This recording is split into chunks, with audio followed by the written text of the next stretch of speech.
Howdy folks, I'm Picturesque Painted Lady, prettily parading through pleasant pastures. I'm Amber. And here are more pleasant pastures for us to parade through, just like butterflies do. They're basically the rainbow of the fields. But also flowers are. I don't know. Lots of rainbows. Let's get started. Alright folks, and our first letter is titled, Am I a Jerk for Grabbing a Runaway Toddler? I'm a 29-year-old male and I was shelving books near the front windows of the public library when I saw a little kid waddle straight out the automatic doors towards a busy 4-lane street. No adult in sight. I dropped the stack that I was holding and I sprinted outside and I scooped her up just as she stepped off the curb. And I carried her back inside. Security phoned the police and they showed up, reviewed the cameras, and thanked me for preventing what looked like a sure accident. Well, 10 minutes later, the mother bursts in, red-faced and screaming that I kidnapped her daughter. She demanded my full name, took pictures of me and the badges of the officers, and kept yelling that I had no right to touch her child. When the cops calmly explained what happened, she shifted gears and claimed that her toddler was never in any real danger, and insisted that I owe her 10 grand for trauma of seeing a strange man holding her baby. Now she has plastered my photo all over the local Facebook group and called me a predator, and keeps emailing the library demanding that I be fired, and has threatened a lawsuit for emotional distress. My manager believes the footage clears me, but HR wrote the incident report just in case. I can't shake the feeling that this could get uglier even though the police literally thanked me. Am I the jerk? All right, folks, what do you think? No, not the jerk. And I mean, I think the only thing to do at this point in time is to, one, report the Facebook posts, see if you can get those taken down, and two, maybe talk to the police about if there's anything you can do about this defamation of character, because this could get dangerous for OP. OP's job could be on the line if people start believing that a librarian is a predator. And so it's a very bad situation to be in. It might also be worth talking to CPS, because if she was gone for long enough for the police to get there and review footage, and 10 minutes into that is when she shows up, like, what was she doing during all this time? Well, maybe she was panicking and looking for a child, right? And only found it after somebody informed her where, the kid was. I'm not justifying her. Well, then her story doesn't hold up. Like, how did she see OP like grabbing her kid in that case? I mean, maybe the security footage, who knows, right? I mean, I don't have all the answers here for what she saw and what she didn't see. And I mean, that is a good point. Maybe she did see OP rescue the child. But then why wasn't she yelling at OP immediately? That's the thing, is her story doesn't add up no matter how you look at it. Yeah. So, I mean, I just think that this doesn't make a lot of sense because she's not being, she doesn't make sense, right? Now, I think that OP should seek legal counsel. I think they should send a cease and desist letter to this woman, and also potentially file a restraining order against her as well. And then that way there's a clear paper trail that shows that this is a pattern of behavior, it's a pattern of harassment, and that it's not something that OP deserves or has to deal with. And if she continues to harass OP, then they can take them to court and go from there. But yeah, this puts OP in harm's way, because if somebody believes that OP is a predator, then and they're hanging around children, then that could be bad, very bad for OP, Mm-hmm. right? Like, this could be a situation where someone would think violence would be justified Mm-hmm. and OP would be innocent in, this situation. So not very good, not very good at all. But let me know what you folks think. So anyhow, take care and good luck. And Spooky Snickerdoodle says, I mean, who knew rescuing toddlers could come with such a hefty price tag? Next time, just charge her for your superhero services up front. And Otherwise Song 5231 says, my daughter got grabbed harshly by her elder aunt for not clearing the stage where people were performing at a family party. I grabbed her back a little harsher and said that nobody touches my child. People say that I tend to overprotect, and I don't even see a problem with what happened here. OP, I hope this doesn't stop you next time you see a kid in danger. And OP replies, thank you. I mean, I think, yeah, exactly. OP shouldn't become cynical about this, and Mm-hmm. like, what would have happened if OP had sat and watched that kid get, run over or something like that, right? Like, that would have been traumatic in its own respect, or extraordinarily callous or cruel, right? Like, kids need to be supervised for a reason, and OP did the right thing no matter what this woman says.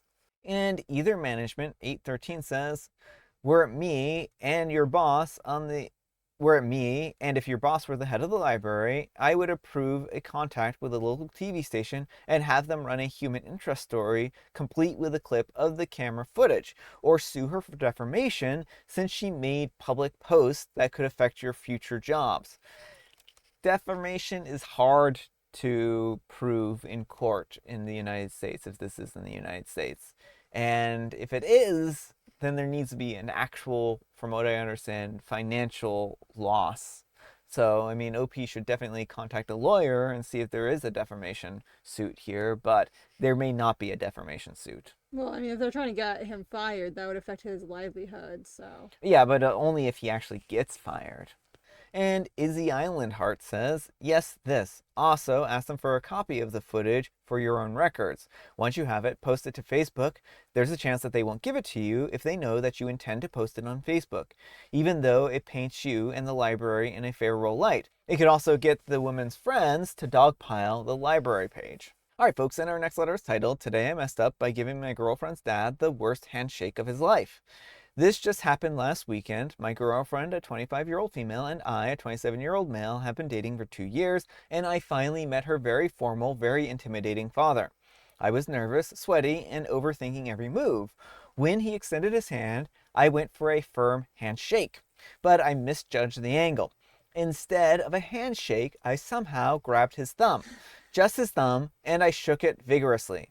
He paused, I panicked, and I tried to fix it mid-shake, but I ended up grabbing his entire hand like a crab claw. It was part wrist, part fingers, full humiliation. He looked me dead in the eyes and said, "Are you trying to pull me into a time portal?" We've now had 3 meals together since then, and he always greets me with, "What's up, thumb wrestler?" All right, folks, what do you think of this one? I mean, it's a funny story. Hopefully, someday OP will look back at and laugh. Mm-hmm. I mean, I think that we all have embarrassing moments from time to time, and meeting the in-laws can always be a little bit of a difficult situation, especially if they're like intimidating or something like that. And I think that, OP was just nervous, but it's a funny story, and hopefully they can both get a chuckle out of it at some point in time in the future. It'll be great family lore. It'll be great family lore indeed. But let me know what you folks think. So anyhow, take care and good luck. Alright folks, and our next letter is titled, Am I a Jerk for Telling a Man That This Is My Job While in the Men's Restroom? I'm a 27-year-old female and I work at a summer camp. Info to know beforehand. The summer camp that I work at is connected to a gym, so the gym guests and our campers have to share the same bathroom. In both the men's and women's restrooms, we have 2 stalls reserved just for the kids to use and have a sign posted in the front of those stalls that they are just for the kids. The summer camp staff is primarily women, and we have very few male staff. We have 1 male site director, but the site director is always busy and they aren't always available. Part of my job at summer camp is listening and watching out for kids so that they can be safe while they use the toilet. This is to make sure that the kids aren't playing, being inappropriate with each other, and other adults aren't approaching them or talking to them in the restrooms. Whenever I'm watching over the boys in the restrooms, I'm always in the doorway of the restroom. I never go all the way in unless I have to. Male guests will see me and be slightly startled because there's a woman in the men's restroom, but they don't care because they already know about the summer camp. Well, I was doing the same thing that I do every day by standing in the doorway of the restroom, telling my boys to occasionally hurry up so that I can send the next kids in, when this tall, balding, middle-aged white guy stops in front of the locker room and stares at me for a minute before he starts to talk to me. Weird guy is weird, and the weird guy says, "Excuse me, ma'am, do you know that there are children in here?" Me, "Yes, I know." Weird guy, "Do you know that there are adult men in here?" Me, "Yes, I know." Weird guy, "Well, I don't think that it's appropriate for a woman to be in the men's restroom." Me, "I understand, sir, but this is my job." Weird guy, "What's your job? I don't understand. Why are you in here?" Me, I work at the summer camp, and it's my job to make sure that the kids don't go into the same stalls or let adults talk to them. Weird guy, can you get a manager? Me, sir, this is my job. Weird guy, but why are you in the restroom? Me, sir, this is my job. Weird guy, but it's inappropriate that you're in here. Me, sir, this is my job, and I need to make sure that the children don't go into the same stalls or let adults talk to them. And Weird Guy says, okay, but you're just standing here, out in the men's restroom, having a whole conversation with me and me. Sir, you started talking to me first. Mind you, I was calm and I didn't move from my spot in the doorway at all and during this whole interaction. After I said that, he paused and he stomped away into the connecting locker room. I stayed in the doorway until my kids finished their business, and I told the site director and a few other camp counselors about the whole interaction. They were all on my side, and my site director told the gym's front desk receptionist about what happened to me and my description, and they said they would keep an eye out for him. Even though almost everyone was on my side, when I told a few relatives about it, she said that I shouldn't have escalated the situation and it should have just left quickly to get the male staff or my site director.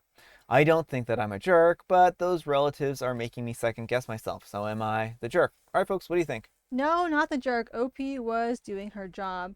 And I mean, OP couldn't just leave the kids there. Like, that is an important part of the job. If anything were to happen to the kids on OP's watch, like, not only is that going to be, a heartbreaking thing, but that's also going to be a problem for OP in terms of, like, her employment. Like, ensuring the kids' safety is part of her job. It's more important than ensuring this grown man's comfort. Yeah, well, I think that's the biggest part here is that this guy, he came across as very peculiar, and that's the kind of person that you really don't want interacting with children, right? I mean, I don't know. His motivations here are very opaque. He could have just been clearly concerned about, a woman in the locker room, right? But OP wasn't even in the locker room, right? They Mm-hmm. were standing in the doorway. He could either go in and use the restroom and not have to worry about OP peeking on him, or he can wait until the kids are done. Those Yeah. are the choices that they have. He's an adult, he's a middle-aged adult. He should know this by now, right? This isn't something that should just completely catch him off of guard, right? Like, kids are vulnerable.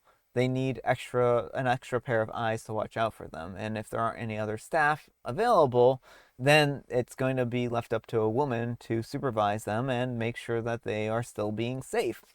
Yeah, and it sounds like that's a generally well known policy at the gym. I mean, Mm-hmm. maybe the gym should be a little bit more explicit that letting people know that there may be a female counselor standing in the men's room and be aware of that.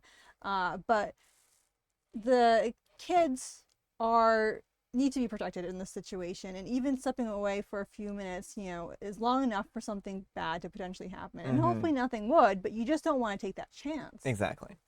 But let me know what you folks think. So anyhow, take care and good luck.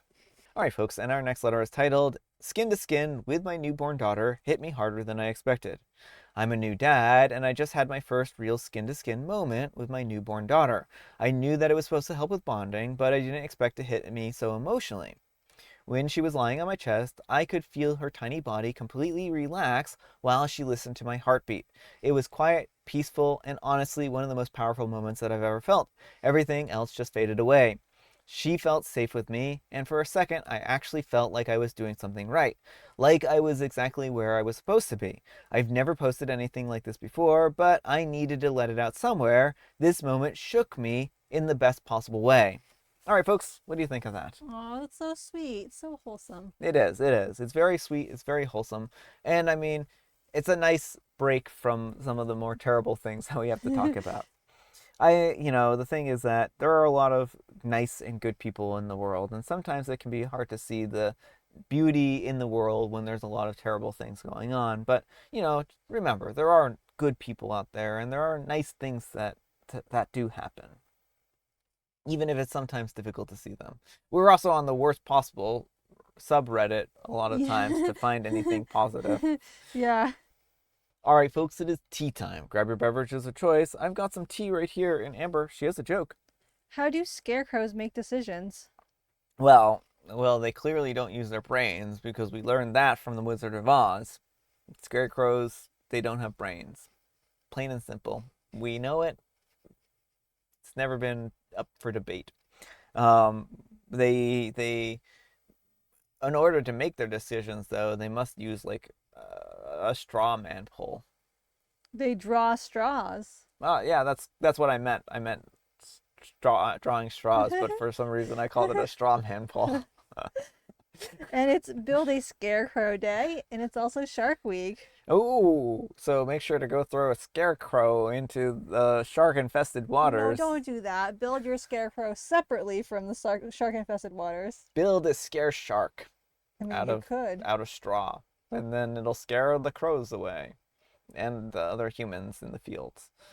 Just have it like patrolling around, like with its fin popping out of the cornfield. I mean, I like this idea. Let's make it happen. And I have licorice spice. All right, folks, that's all the time we have for today. Thank you so much for watching. Happy special Sunday, folks. I hope your Sunday is as special for you as it is for me. And you know what makes it special? You do, and Amber does too. And Brian does too. Amber, we need some kind of moral advice and or guidance, and please have it wholesome. Sometimes the best moments are the small moments. Well said. Well said. Thanks so much for watching, and we'll see you all tomorrow. Bye.